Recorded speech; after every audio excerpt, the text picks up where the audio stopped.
evening, everyone. Good evening. I need a step. This is a true story. All my stories are true. The title is The Cow and the Candywrapper. I love cows. I even love how cows smell. I love the sounds that they make when they moo. I love the meditation of that circular rhythm of the chewing of the cud on a cold morning when they're lying in their stalls after the milking. I love their eyelashes. Did you know cows have eyelashes? No. I love what I can see when I look into the eyes of a cow. They're simple creatures. They know who they are. They know their place in this world. They're servants. They produce.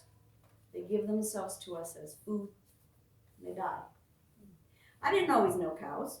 But in 2008 and 2009, I was the owner of a small dairy farm in upstate New York. We had 40 cows, Holstein and Jerseys.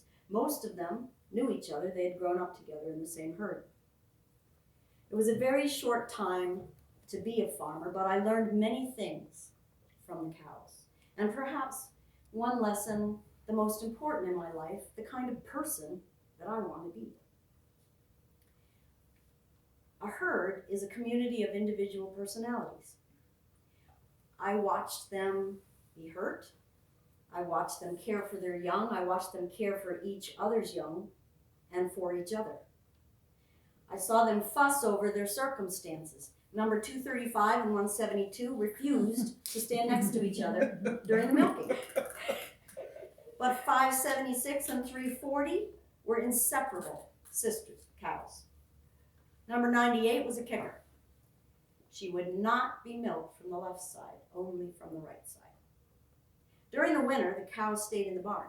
But from early spring to late fall, there was a daily routine of bringing them in from the fields just before dawn for milking. This was one of my greatest pleasures about being a farmer. I'd start at the farthest fence and walk, and they'd begin walking too. They knew me. They knew the routine. With milk-laden udders, gently swinging, they'd move toward the barn from their selective grazing spots. Cows are very selective about certain things. Together we'd walk through the slightly ethereal mist that hovers just about above the green grass in the fields as the rising sun lifts the dew early in the morning. We'd march in silence to the songs of the birds and to that swish stomp of the cow's heavy footsteps, and my occasional almost whisper, come on girls, let's go, let's go. One late summer morning, as we arrived in the barn yard, the whole herd collected at the large doors to the barn and came to a halt. Let's go, come on girls, what's the holdup? My voice raised now because there was work to be done. The herd didn't budge. Carefully, I made my way through the forest of gentle giants to the front to see what was the matter. The lead cow, did you know that the herd has a lead cow? They pick the lead cow. We don't pick the lead cow, and we have no clue what the process is for how they pick their lead cow. It's really not our business. The lead cow, number 72, she stood statuesque about 10 feet before the threshold of the barn door. The herd behind her, waiting, watching. I looked around for the nemesis. We stood there and she stared. Something was out of place. Something was unfamiliar, was unknown. Something maybe simple, but that could be a threat. I followed the line from her staring eyes to a candy wrapper stuck in the track of the threshold of the barn door. I see your problem, I said to her reassuringly. I reached for a piece of baling twine and walked slowly to center stage, all eyes and ears on me.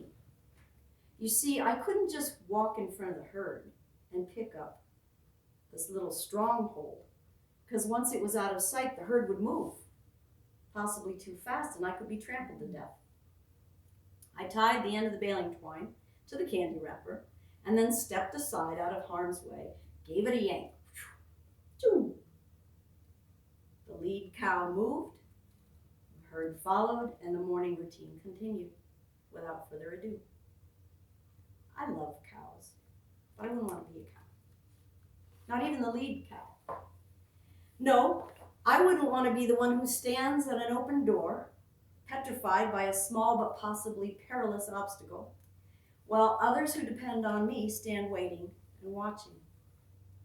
The crux of this story is I want to be the one who has the courage, or the skill, or the cleverness to remove the obstacle, even at the risk of being trampled by the herd, so that others can move forward across the threshold.